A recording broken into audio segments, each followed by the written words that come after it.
for those of you that don't know me, I'm Charlie. I work for Boutique Bar Brands.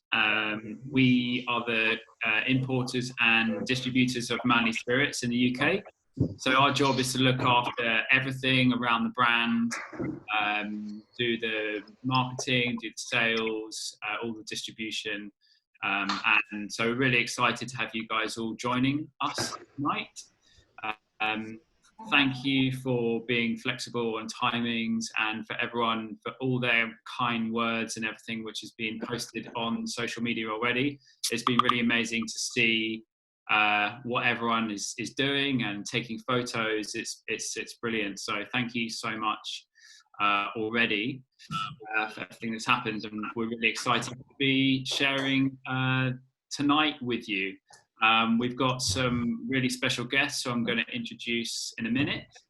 And, you know, it's a shame that we can't be doing this together at Harvey Nichols as initially planned. Obviously, the virus has kind of affected everyone. So I hope everyone is safe at home, but this is definitely a safer way to do it, and hopefully equally as fun, enjoying some gin and learning about Manly Spirits virtually rather than in person. So we just do a bit of background on Manly Spirits. So we came across, well, actually my colleague Phil came across Manly Spirits in probably I think early 2018. His wife is Australian, and so he was out there visiting his in-laws, and he turned out of the airport, and his brother-in-law presented him with this beautiful turquoise bottle of gin, knowing that Phil was a real gin lover, and he was like, wow, this looks amazing, this tastes great. I'm in Sydney, where's it made? And he called up Dave and said, I'm in town, I'm from the UK, can I just pop round and see the distillery? And they were very welcoming, welcomed Phil to the distillery, and they got chatting, and eventually the conversation kind of went forward from there, and it took kind of probably about a year, 6 months to a year for us to then convince David to let us bring his lovely products over to the UK. So for those of you that know, we launched Manly Spirits in the UK in January 2019, so we're just kind of through a year. It's been a lot of fun working with the brand and seeing the reaction and doing some really cool events like Junipalooza, and meeting some of you at those. So that's the kind of story where we've been so far. And I'll let David talk a little bit more about the brand. So just do a little bit of housekeeping first, and just say that when we kind of kick off, if everyone can just make sure they're on mute to begin with, and then that will just allow David to kind of speak freely. We'll have time for Q&A at the end. And then if we can ask you all guys to be sharing everything on social media, if you want to do like live streams or just take some photos and talk about what's happening, we're really excited about this opportunity to kind of share with you guys. And if you can share it in turn, that would be amazing.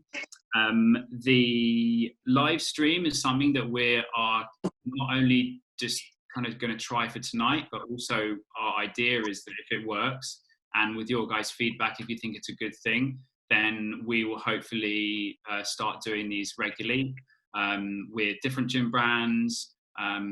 We'll be partnering up with retailers, and so we can give people the opportunity to buy the product ahead of time.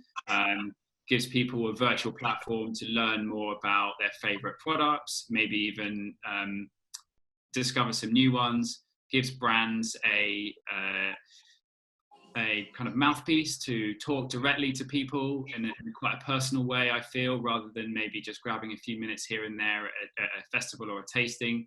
So this is something that we're really keen to roll out. So if you guys have feedback, that would be really great to hear that. And if you think it's a good idea that you'd like to do something like this, or you think people you might know would like to join one of these maybe weekly and uncover some new spirits and talk to different distilleries, then if with your guys' help, then hopefully we can make that happen as well. So we will be recording it as well. So if there's anything that you miss or that you want to revisit or you want to share it with people, this will be recorded and saved on that Boutique Bar Brands platform that you guys logged in.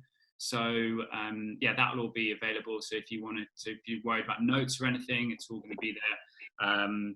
If you wanted to see how stupid you looked on the other side of the camera, then you can go and look at that as well. So without further ado, I think that's pretty much everything. We've also got Andrei from Coupette, which is an amazing cocktail bar in East London. He's in the top left-hand corner of my screen. I don't know if it's the same with you guys, but he's there. There he is. He is going to give us a quick cocktail demonstration as well. So there'll be a chance to kind of get his ideas on what you can do with Lilly Pilly. And then following that, we'll then come back to David for a quick Q&A. So I will introduce David Whittaker from Manly Spirits, who's the founder. Hey. Hey. Hello all. My microphone keeps dropping out, so if I suddenly stop. Anyway, welcome all. Welcome to Sydney. We're socially isolated. Can everyone hear me? Yeah. Yeah. Good. We're all socially isolating here, so it looks like you all are, which is good. I guess we can do these webinars. So we're in the distillery. Everyone see our little still at the back? As I was saying to Charlie, it's a sparrow's fart here. It's like 6:30 a.m. So our distiller's just arrived, which is good. He's in the background. Yeah, I'll tell you all about ourselves. We're in like a mad zone at the moment because of the COVID-19. So we're in sanitizer production. So we've been on the news, on the radio, and anyway, so it's sort of mad. But we do make spirits as well, of course, like Lilly Pilly. All about us and what we normally do, apart from helping the community. So, yes, we've been going nearly 3 years, and we've been with BBB for a good 2 of those, actually, which is great. Yeah, we're in Sydney. Anyone been to the northern beaches of Sydney? I suppose you can't speak, can we? Yes. Yes, probably. But, there's more Poms here than there are Australians sometimes. There's a lot of Brazilians too.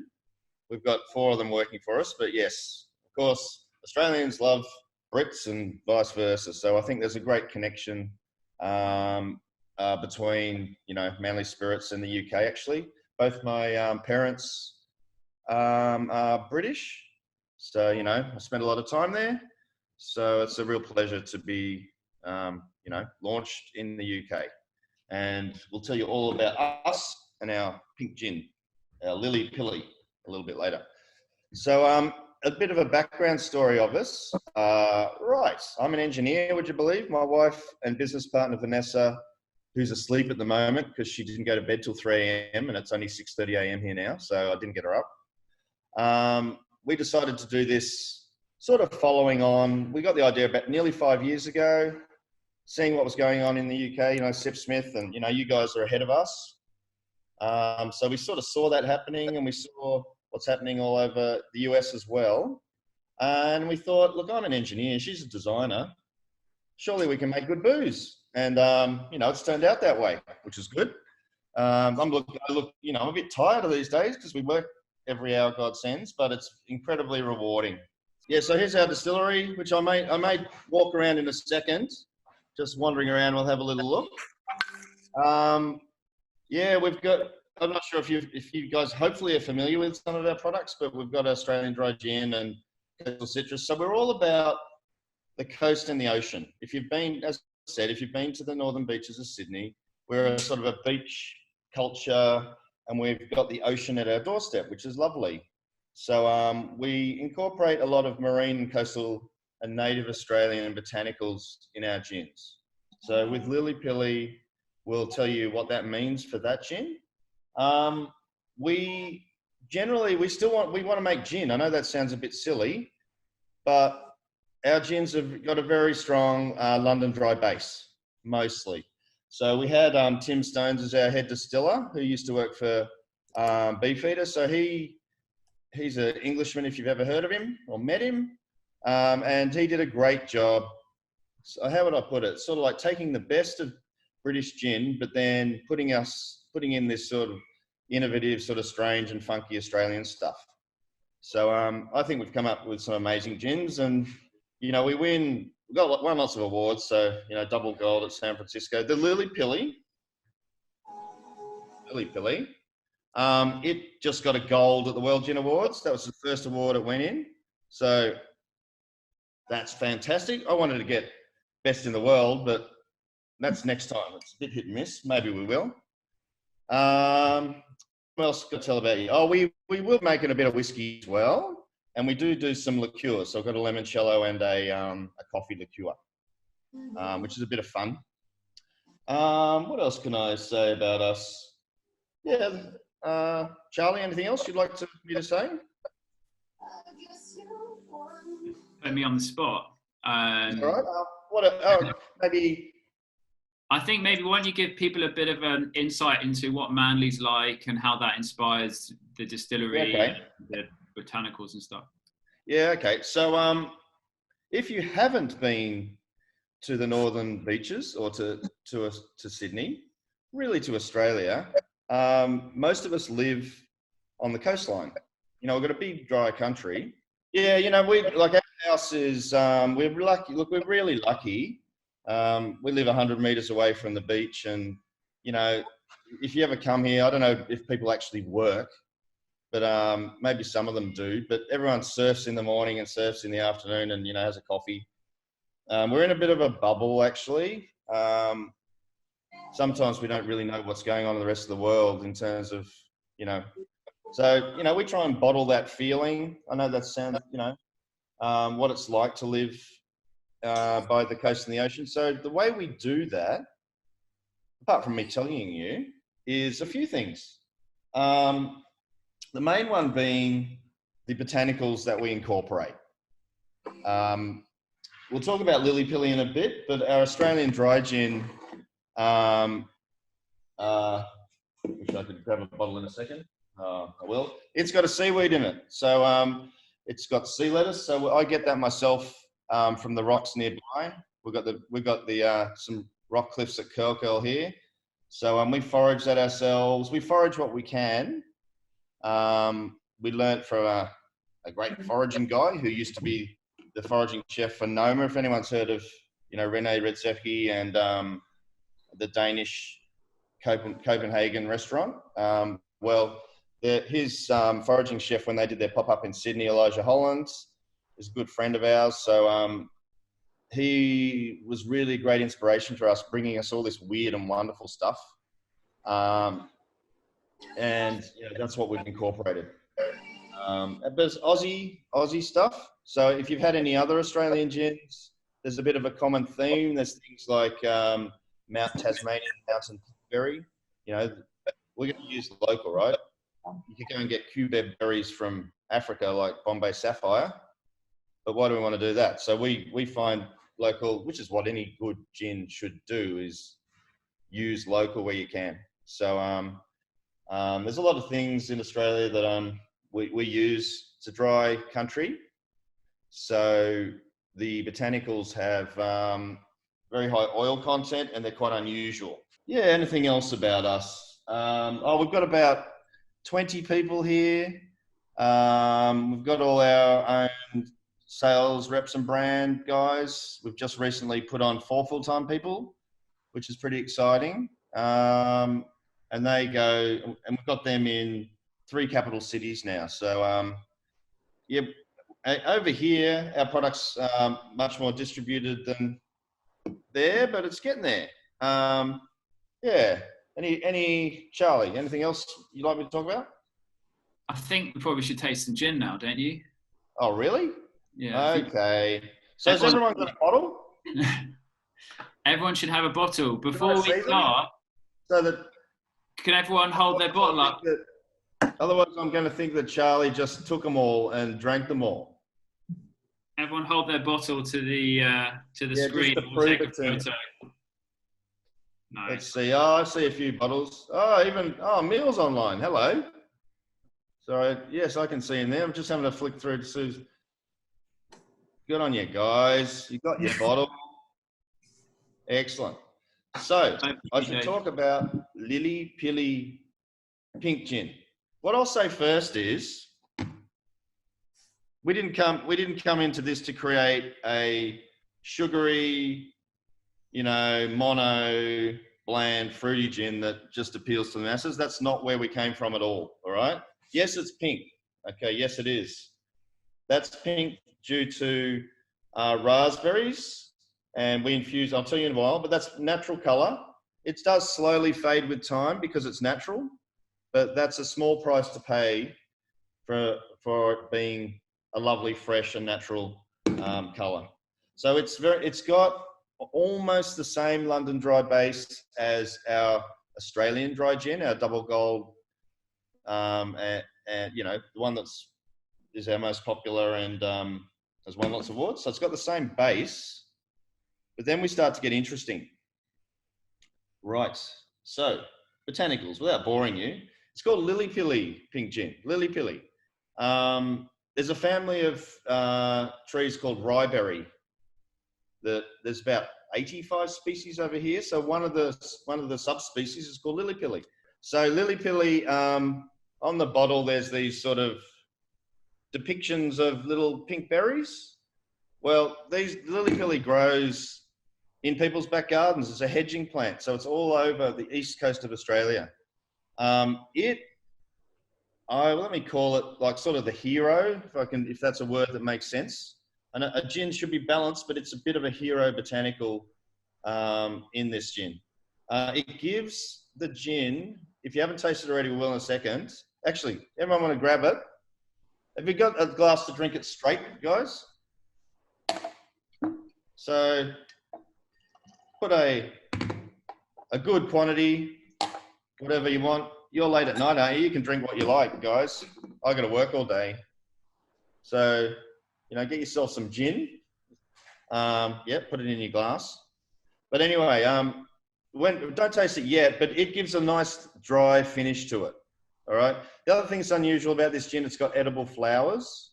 So we picked them off the local beach. They're only available about 2 months of the year.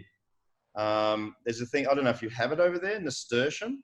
Maybe you do have nasturtium. Yes, good.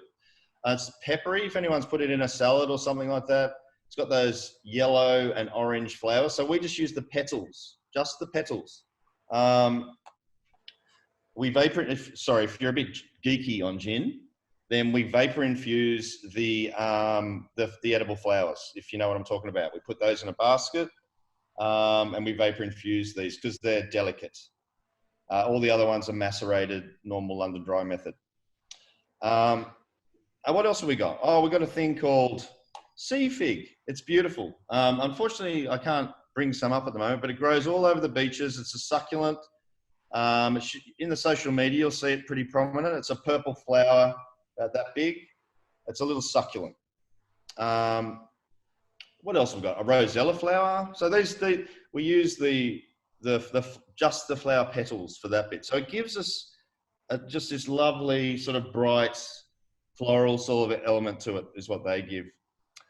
Then we've got a lot of Australian native limes. So you may have heard of finger lime. There's a thing called desert lime, and there's a lovely one called Rainforest Lime. So they come from, the hinterland of Byron Bay. If all you Brits, if you've been to Byron and with the Hemsworths, wherever they live and all that. Finger lime comes from the hinterland of the Northern Rivers areas of New South Wales. So that's in here. Desert lime is from the desert. It's a lot of these botanicals are very expensive. Like things like finger lime, desert lime, they're $400 or $500 a kilogram. So they're very hard to get hold of. We've really got to watch it, particularly this, because we had our bushfires and we had a very dry summer. So a lot of this stuff is very hard to get. So we've had to buy a load of stuff just so that we can maintain supply. But anyway, right, I think we should, what have I missed anything? I should know my own gin. Other than that, it's just got all your normal stuff. Juniper, coriander, angelica. You better know that. That's what goes in, you know, a good gin. That base bit of orris root, all that stuff. Right, have a smell. Anyone got your gin there? Sorry, I've been taking my time. If you've got your straight stuff, have a little smell. Look, raspberry is quite prominent on the nose, but it's still very much a, you know, citrus and juniper. So then have a little sip. And I know you're all gin guys, so you won't scull it. That's all right.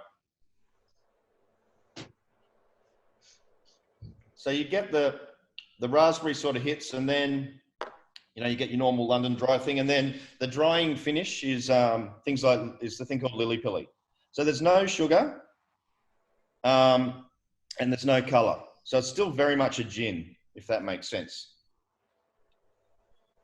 Pity I can't hear everyone's comments, but that's all right. You guys can drink on and... I always get goosebumps when I eat meringues. Do you get that? Oh, I hear someone. So. Anyone got something to ask? Go for it. I was going to ask, what did you and your family drink at Christmas dinner? What did we drink at Christmas dinner? Oh, God. Well, Christmas dinner, often it's at the beach. So interestingly, seafood is like prawns and all that sort of stuff is often consumed early on Christmas Day. Oh my goodness.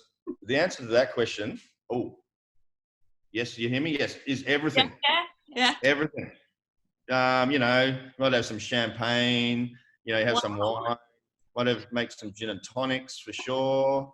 You know, it's sort of everything. It's a day where you eat as much as you can and drink as much as you can. Fall asleep. You gotta fall asleep about 3 p.m. and then try and wake up at about 6 and then shove another Christmas dinner down you and feel totally sick. So look, culturally, we're very similar. So I presume you all do that as well. Oh, but definitely. But do you know what? I hope everybody is safe and well and can do this at Christmas 2021. Do the same thing. So I hope we can. I'm pretty sure we will by then. Yeah. Pretty sure. Thank you. Yes. Sorry, I'm getting asked a question. I can't really help you right now. No. Can I jump in? Sorry, yes. I just wanted to ask whether or not Lilly Pilly was created for Aussie summer, or whether you've just had it in mind to do something for a while. Okay. It's not meant to be a summer drink. A lot of the botanicals come out in summer. Is it a summer drink? It was created for summer. It's up to you. Like we have, I don't know, summer, winter. Like our citrus gin I call citrus gin a more summer gin. If you haven't had that before, it's, we're not here to talk about citrus. I don't know, it's just a different gin. I don't call them summer, winter, or spring or autumn.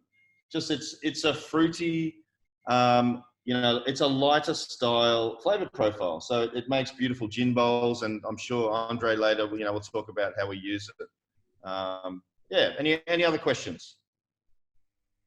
You have to take yourself off mute. Tracy Gray. Hi, Tracy. I really love your bottles. Who came up with the design for your bottles? Really nice. Okay. Vanessa, who's sleeping at the moment, my lovely wife, she did. So if you see your bottle here, you've got all this patterning around here, and it's repeated on the neck of the bottle and on the cap as well. So if it's not obvious, it's a custom one. So she designed it. Yeah, what you get, this is what you get when you cross an engineer with a designer. Because I'm a designer. Our tagline is nature in a bottle, because we use a lot of foraged and local stuff. And in nature, if this is getting really geeky now, there's a thing called the Fibonacci sequence, or the golden mean, golden ratio. So, and that's a lot of like the way a seashell grows, the way a tree grows. Even you guys, if you're beautiful, or people think you're beautiful or handsome, then your features follow these ratios. So, but what it is, and that's what this patterning is based on. But that's its background. But it's beautifully aesthetic. It looks natural, and it's nice grippy as well. But Vanessa designed it like this fat flange thing, a pocket 3 flange. God, that was fun to get the bottle guys to do. Oh my goodness. Yeah, so it's a beautiful bottle, and our other gins we've got this aqua blue color. So that's blue like that's as close as we could get to an ocean wave.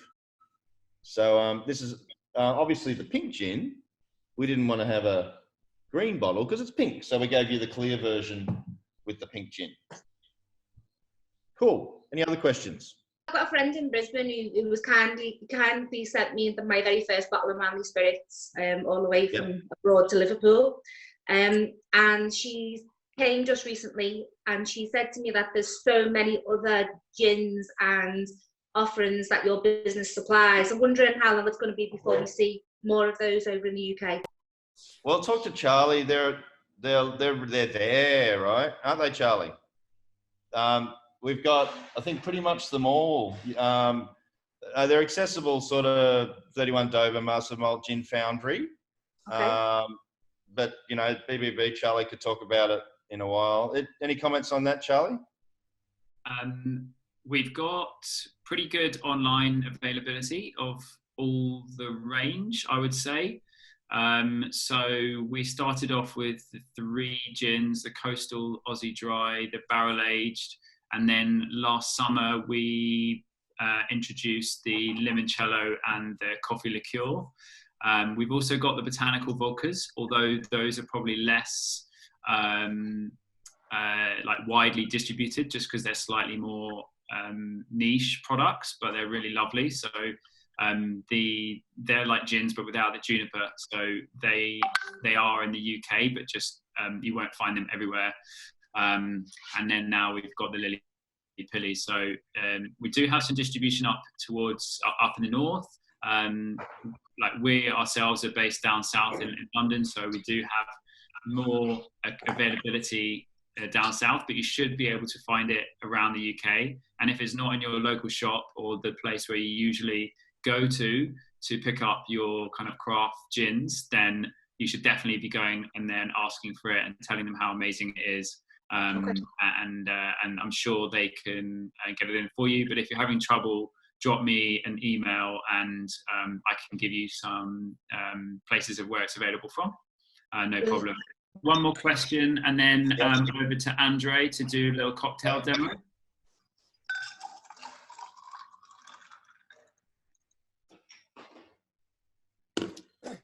I saw on the your main Instagram page, you've got the premix. Do you think they'll come to the UK at all? I'm lazy sometimes. Yeah, we've done the premixes. Look, the premixes are just convenience. They're whether they are going to be launched there, I don't know. Maybe, but what I've got one right in front of me. But yeah, they're just gin and tonics in a. You know, we've done the same little bottle. Yep. But this is not. Get off the tube and bloody go to Tesco's or something and buy one that's 8% and smash it on the train to get a bit of alcohol in you. It's not that sort of thing. They're like 4%. So we've made them sort of on the lighter style in the alcohol, but we've kept the botanical level really high. So we put the double amount of the botanicals in. So we've done 2 of them, which is the Aussie Drive. This is for your more classic gin drinker. It's sort of like an Indian tonic. And we formulated the tonic water to suit the gin. So we haven't gone to a tonic manufacturer and just put their tonic in. They're like botanicals, really. We sort of chose the tonic botanicals that suit the gin, and they mimic you putting a garnish in as well. So the idea is you just take them out of the fridge and take the lid off and drink it. Sort of obvious. But yeah, I think we've sent some samples over. We'll see what traction we get, but I'd like to see them over there for sure. Any other questions, or we want to move on now, Charlie? Yeah, let's move on to Andrei. We can come back to questions afterwards.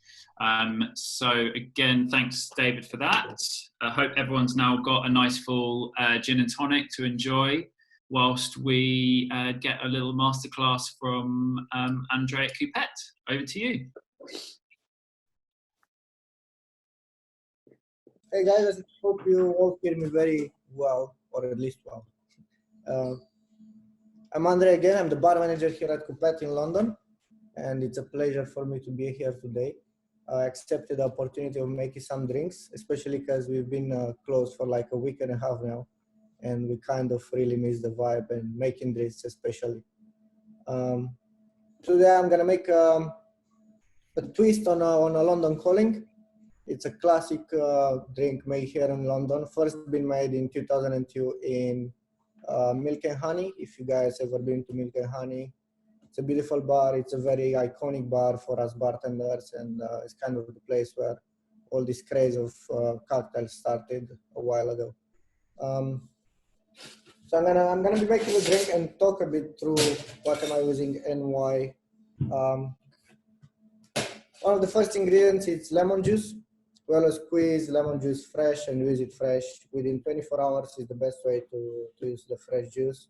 You also, after squeezing, we strain it a tiny bit using a muslin cloth or just a fine strainer that you have at home. And we're gonna use 10 ml of lemon juice. And sugar syrup. This is a very useful ingredient for home. I'm actually making it at home myself. You can use it in coffees, you can use it to coat things like, I don't know, if you cut some fresh strawberries and add some sugar syrup to it and leave it in the fridge for half an hour, it's gonna infuse and become syrupy. It's delicious. You can also infuse vanilla inside and so on. But the way we are making it is basically a 1-to-1 sugar syrup. So it's one cup of sugar to 1 cup of water. We just heat it up on the hob and mix it until it's fully incorporated, and you can bottle afterwards when it gets cold. We're gonna use 10 ml of this sugar syrup as well.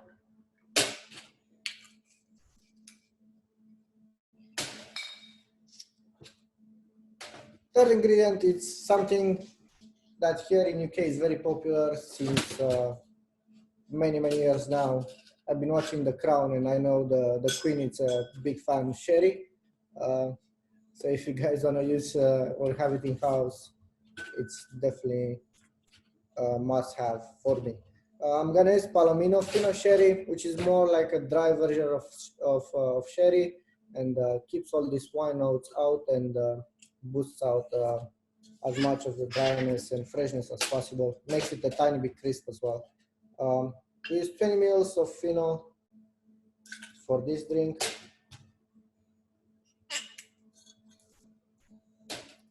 And the last ingredient is gonna be Lilly Pilly Pink Gin.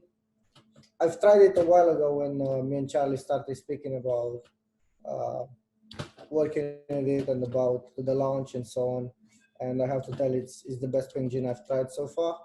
I definitely recommend having it and drinking it and use it in any cocktail. It's so wide. You can use it in so many different things, from light drinks to martinis to, I don't know, spritzes and so on. And I'm gonna use 40 ml of Lilly Pilly today.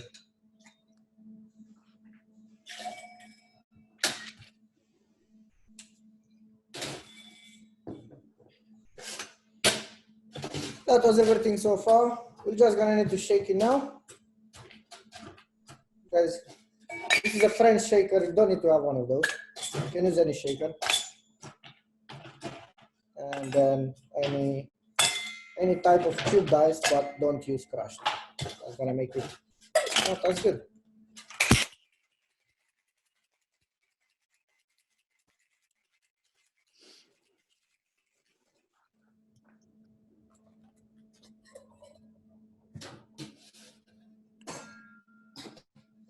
We usually serve it in a Coupette style glass. We do have a wide variety, that's why it's like our symbol. or symbol glass, spirit animal kind of thing. And we're gonna fine strain it. And that's pretty much it. Cheers.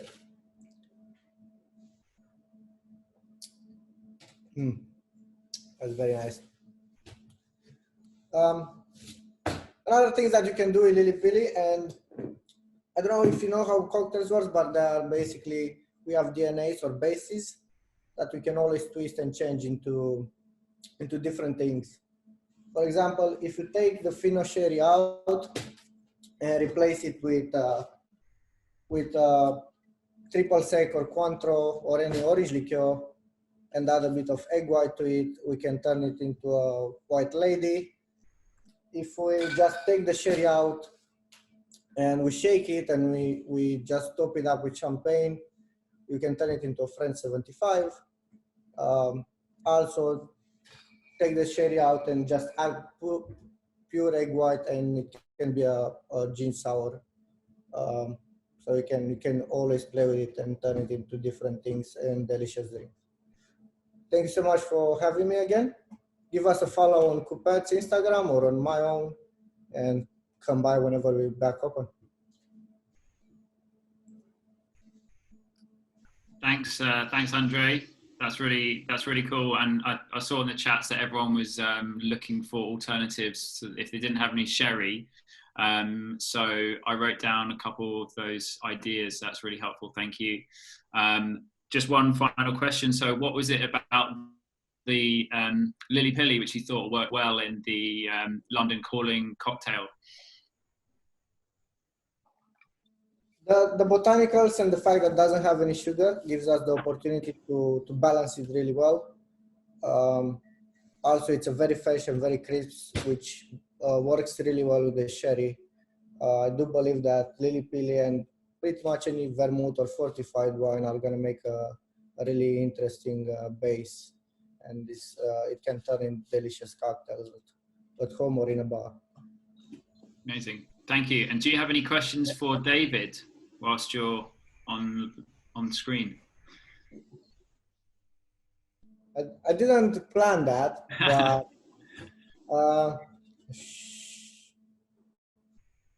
I was wondering what type of still he's using, and if you can talk a bit more about the distillation process that he's having for Lilly Pilly. Andrei, can you hear us? Yes, I can.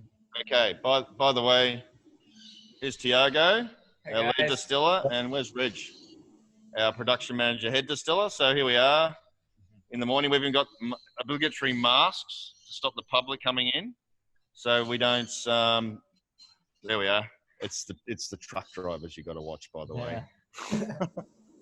Stills. Here we are. Whoop. Holstein, Arnold Holstein, Markdorf, Germany. Can you see that? Yes. It's a hybrid five plate column. For gin, we don't use that. Waste of time for gin. There's a vapor basket up there, but it's a beautiful German still. I mean, in it right now is, stuff. So, interestingly, what you got in there, if anyone saw that, we've made a gin alcohol for our hand sanitizer. So our sanitizer has an aroma of gin. We love gin. So there you go. There's a strong link. Oh, I've lost everyone. Back again? Yep. We do have these other things as well. These babies. They're our, if anyone can look at the style and shape, you'll guess what they're for. Single malt whiskey. So we've got separate stills for whiskey. There's a wash still and a spirit still. Scottish style. I designed them. I copied the Scots. Sorry, Scots. That's all right. But the gin still is a beautifully well engineered and tried and tested.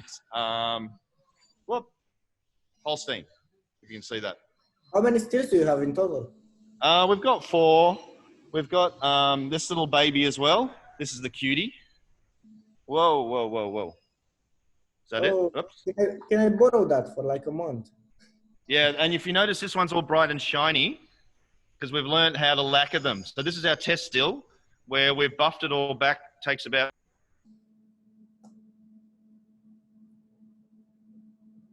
Any other questions? What's the capacity you can produce out of all of those? What's the volume you... I don't want to swear, but you can make a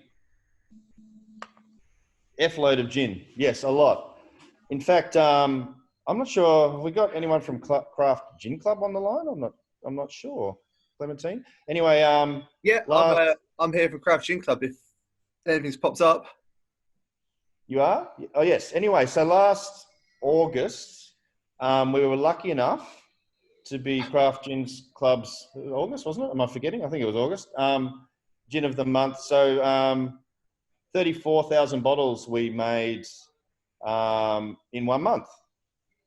Oh, that's a high volume. Yeah, I mean, they were making gin. To do that, the guys made a batch a day for a month, right? You can make a lot of gin. Gin, guys, the art of gin is making a good gin. And, of course, being able to explain why it's different and actually, you know, having its point of difference. And then, of course, doing all the hard work of like we're doing now and, you know, and sort of introducing it to people and so that, i.e. selling it. But it's not just selling, it's because as you guys are flooded with gin, so you know, you've got to be able to stand out otherwise you're just like everyone else. So that's why, you know, our interesting Aussie stuff hopefully does stand out. Thank you so much. Any other questions? No, I'm all done. Thank you. One, please. Hello, can you hear? Hi. Hi. Hi. I was just wondering if there was any other new gins on the card so that we can have a proper launch party.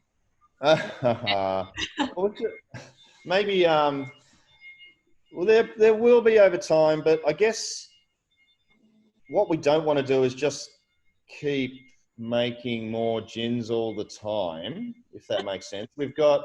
That's sad. I know you just want a party. Jeez, we don't have to have another gin to have a party. That's, you know, yes, we'll just pretend that this didn't happen and then we'll have the party, I think. Yeah, why not? Why not?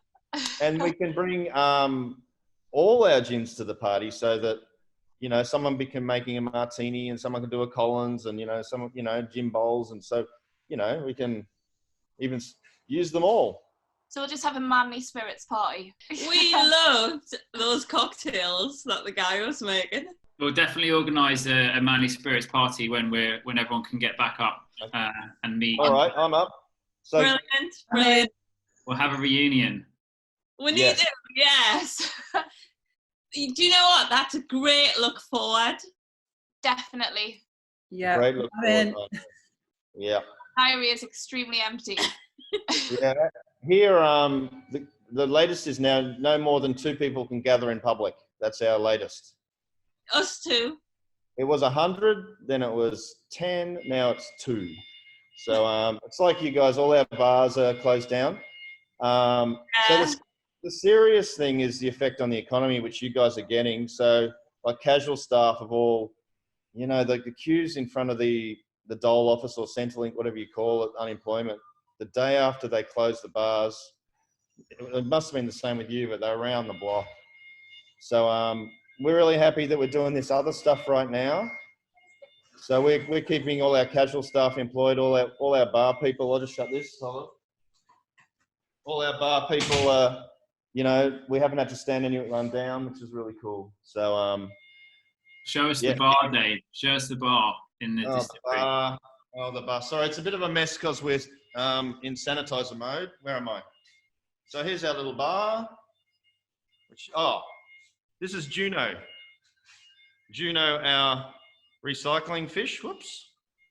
What you do is you bring your bottle back and you put it under his mouth, and then we refill bottles because we're all about sustainability, and we put it into his stainless steel stomach and we refill the bottle. So it's like I don't know if you have them here, but like a growler at a pub where you refill. we get a lot of people, local people, who come in and refill their bottles, which is fantastic. Here we are outside. Don't show us the weather, Dave. That's going to make us miserable. You hear the birds? Hear that? We haven't heard a bird in weeks. We don't know what they sound like anymore. Hear the birds? Yeah. So they're all in the trees outside. Yesterday we had this massive flock of like parrot things. What were they? I can't remember anyway. But here we are outside. Here's Tiago with the forklift. Very real. Very real. We don't normally have, so all these here, this is our sanitizer that we've made, and we're just sending, this is going to about 300 doctor surgeries. You tell me to shut up, I talk all the time. Dave, you do gin yoga in the distillery. Bits and pieces. Dave, can you hear me? Dave? All right, any other questions? Yeah, I've got a question. Can you hear me? Yep. You do gin yoga in the distillery, right? Yep. So can you show us some yoga moves? I don't do it. I'm not very flexible. I leave that to the no. Yes, thanks, Charlie. You can do it. Yeah, you can do it. We do a barrel aged gin actually. It just got best Australian mature gin at the World Gin Awards. Shit hot. But that we put that in. Ooh. Anyone good with their barrels? Those two on the top there, bourbon barrels. Or Jesus, I'm gonna kill myself. Where am I? These are bourbon barrels here. If anyone's been to Kentucky, I haven't. So our barrel-aged gin is matured in ex-American oak, and we actually put some of our. What's unusual about that one is we put some of our whiskey in it. So there's tradition, but there's also, well, what the hell? So we wanted a bit more whiskey character, so we just literally, some of our 2-year-old whiskey, we dosed that into the barrel age. So it's a very malty, sweet gin. Yeah. Any other questions? I've lost it. Can I hear anyone? Me? I can't. Oh, yes, sorry. Sorry, I'm like taking over this. But I just want to wish everybody well and hope everybody stays safe and healthy so that we can drink your gin in the future. Thank you. I like that sentiment. I reckon 100%. Yep. Look after your old folks so they're still around. Don't go and infect them. And it'll pass. Look, it's devastating for the economy, really. So and the world economy. But you know, we've taken over the whole world, us humans. So I'm pretty sure we'll bounce back shortly. I think one last thing we need to say is a big thank you to David for joining us at a god-awful time in Australia, having had about 4 hours sleep. So thank you, David. And if we could all raise our gin and tonics in a unison cheers to David. Thank you very much for your time, for making it some incredible gins, and keep supplying us in the UK, and we will continue to drink it. Cheers. Yeah. Cheers. Thanks, Charlie, for setting all this up.